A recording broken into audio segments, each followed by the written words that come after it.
চান্দেরবাগ কুমিল্লার নাঙ্গলকোটের রায়কোট উত্তর ইউনিয়নের সনাতন ধর্মাবলম্বী অধ্যুষিত একটি গ্রাম।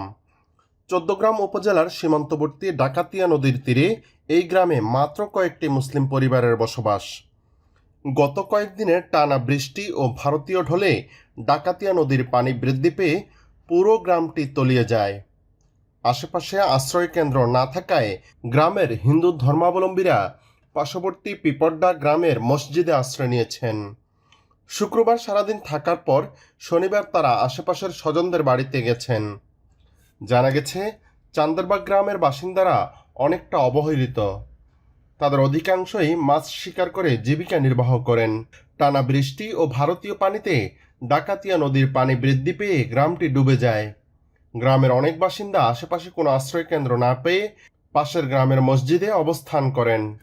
বাকিরা প্রতিবেশী মুসলমানদের বিভিন্ন বাড়ির ছাদে অবস্থান নিয়ে জীবন রক্ষা করেছেন, পেয়েছেন খাবারও। ওই গ্রামের বাসিন্দা গীতারানী বলেন, ডাকাতিয়া নদীতে পানি বৃদ্ধি পায় আবার কমে যায়।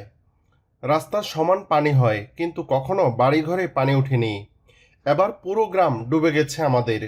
কোনোরকম জীবন নিয়ে মসজিদে গিয়ে অবস্থান নিয়েছি সবাই। কেউ কোনো ধরনের বাধা দেয়নি। আশেপাশের মানুষজন শুকনো খাবার দিয়েছেন। শনিবার অনেকে আত্মীয় স্বজনের বাড়িতে চলে গেছেন, অনেকে আশ্রয় কেন্দ্রে উঠেছেন।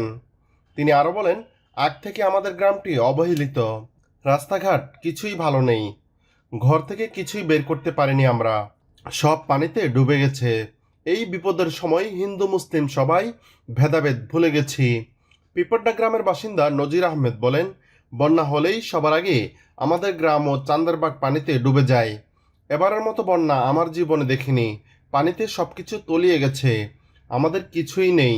আশেপাশে আশ্রয় কেন্দ্র না থাকায় এলাকাবাসী একত্রিত হয়ে চান্দেরবাগ গ্রামের কয়েকটি হিন্দু পরিবারকে মসজিদে থাকার ব্যবস্থা করে দিয়েছি।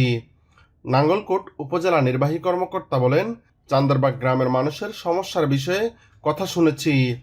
তাদের জন্য সহায়তার ব্যবস্থা করা হয়েছে। যারা মসজিদে আশ্রয় নিয়েছিলেন তাদের শনিবার আশ্রয় কেন্দ্রে আনা হয়েছে।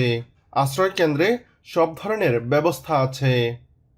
গত কিছুদিন যাবৎ বাংলাদেশের একটি পট পরিবর্তনের পর বাংলাদেশে সাম্প্রদায়িক দাঙ্গা সৃষ্টি করার জন্য বিভিন্ন শ্রেণী উঠে পড়ে লেগেছিল। তাদের চোখে আঙুল দিয়ে দেখিয়ে দিল নাঙ্গলকোট উপজেলার পিপরডা গ্রামের বাসিন্দারা।